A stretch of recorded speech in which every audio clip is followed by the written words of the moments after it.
Welcome to day 6 of our school year.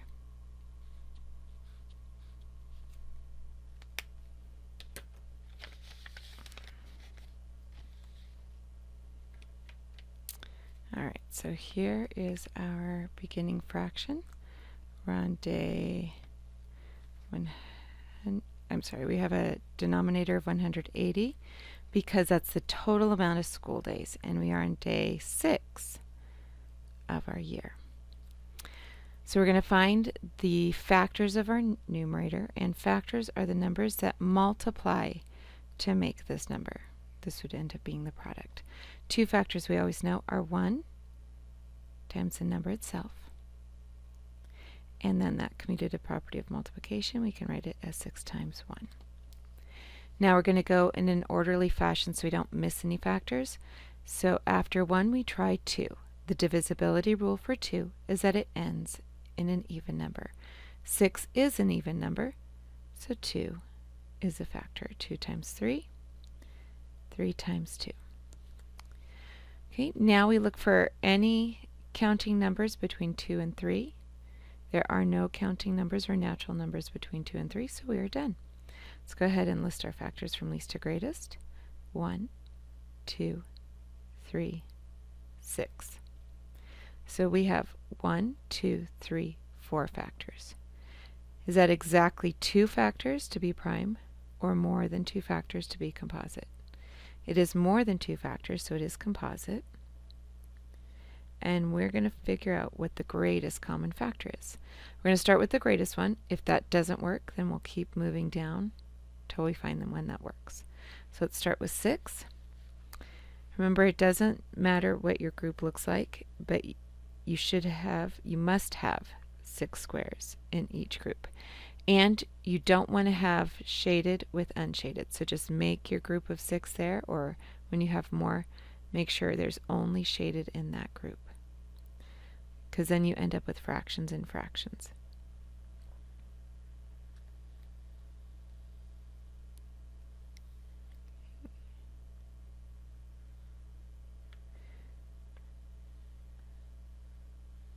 Just make sure you have 6 in each group.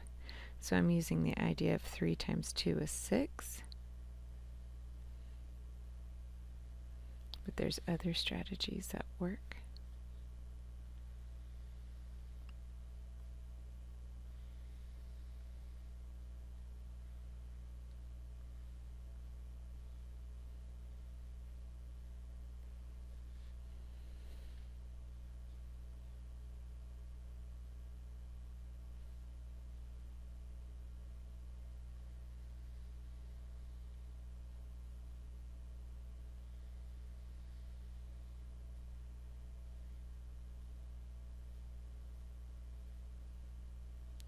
It just matters that you're making groups of 6.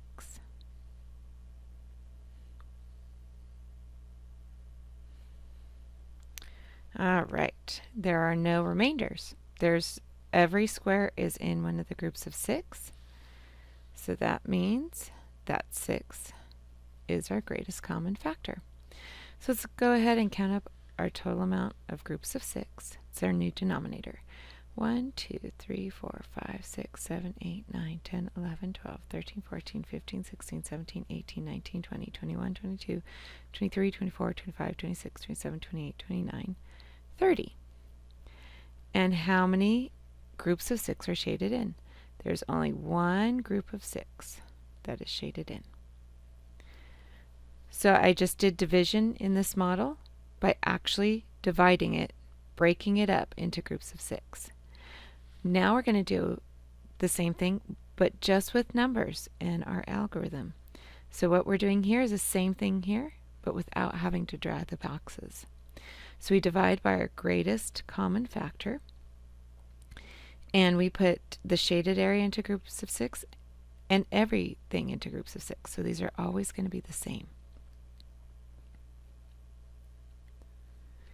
Okay, so let's go ahead and do our long division.